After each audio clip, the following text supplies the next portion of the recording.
चुनाव का टाइम है तो लोग चुनाव का ही बात करेगा। और इस चुनाव में 2024 का जो लोकसभा चुनाव है, इसमें सबसे पहले जो भारतीय जनता पार्टी जो वो काम अपना किया है, वो जो हेड स्पीच जो देने में उनके जो सांसद थे, लगभग उन उन उन सांसदों का टिकट जो है उनका कट चुका है। लेकिन उसी सांसद को, जो कि वो 5 साल लगातार सांसद बने रहे और वो दूसरे कम्युनिटी के लोगों को कितना बड़ा भला बुरा कहते रहे, कभी कभी सांसद में भी कहा गया, या कोरोना के टाइम कहा गया, या कुछ और के टाइम कहा गया। वो सब सांसद जो थे जो हेड स्पीच देने के मामले में थे, वो उनका जो है सबसे ज़्यादा नाम जो आता था एक नंबर पे, सांसद में एक नंबर में हेड स्पीच देने में। तो भारतीय जनता पार्टी उसमें एक काम जो अच्छा की कि वो सारे के सारे नेता को, वो सारे के सारे जितने भी सांसद थे, वो उनका टिकट जो है काट दिया गया।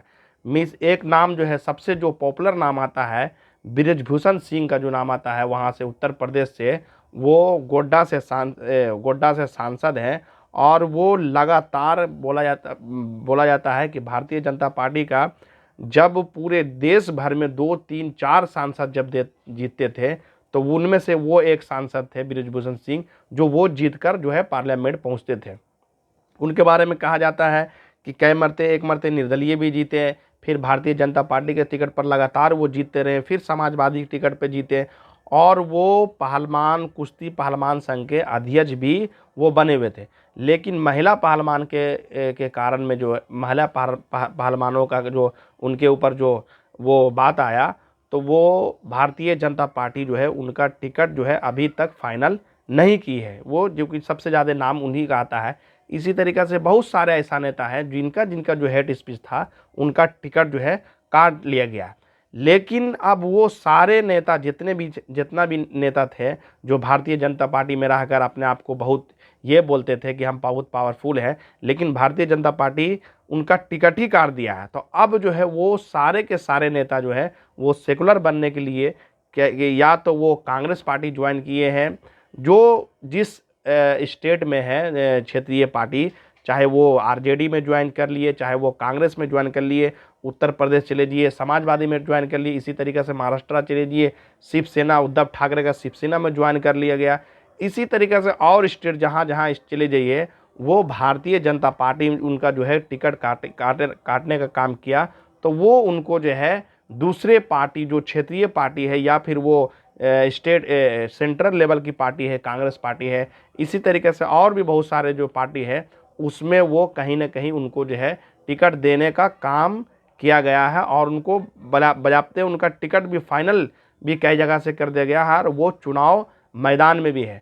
इसी तरीक़े से देखा जाए तो एक हरियाणा से जो है वो केंद्रीय मंत्री भी रह चुके हैं, और वो भी इस्तीफा देकर, जो कि पहले भी वो कांग्रेस में ही हुआ करते थे, लेकिन बाद में फिर अभी वो जो है वो कांग्रेस में आ गए हैं। इसी तरीक़े से बहुत ऐसा नाम जो है वो जो नाम है, जो भारतीय जनता पार्टी, कभी वो भारतीय जनता पार्टी छोड़ती है तो वो कांग्रेस ज्वाइन करती है, या फिर और कोई पार्टी को ज्वाइन करती है।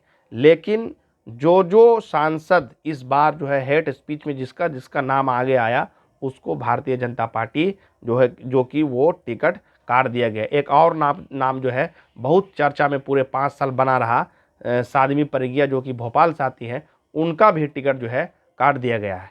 वीडियो अच्छा लगे तो लास्ट तक देखिएगा। यूट्यूब पे सब्सक्राइब जरूर कीजिएगा, फेसबुक पे फॉलो और शेयर करना नहीं भूलिएगा। लेकिन दुर्भाग्य की बात है कि भारतीय जनता पार्टी जो कि वो टिकट काटती है, और इधर दूसरे तरफ उसको जो है, चाहे वो कांग्रेस हो, चाहे वो आरजेडी हो, चाहे वो समाजवादी पार्टी हो, शिवसेना हो, जेएमएम हो, चाहे वो जो भी पार्टी हो, उसको टिकट देती है, और फिर उसके बाद उसको चुनाव भी लड़ाती है। आसनसोल से भी ऐसा ही एक, जो कि भारतीय जनता पार्टी के बाबुल सुप्रीमो माने जाते, वो भी बहुत कद्दावर नेता थे, जो कि वो बाद में वो टिकट वहाँ से उसको ममता बनर्जी वहाँ से अपने सरकार में शामिल कराए, और फिर वो अभी बंगाल सरकार में मंत्री भी हैं। वीडियो अच्छा लगे तो लास्ट तक देखिएगा, और शेयर करना नहीं भूलिएगा। यूट्यूब पे सब्सक्राइब जरूर कीजिएगा।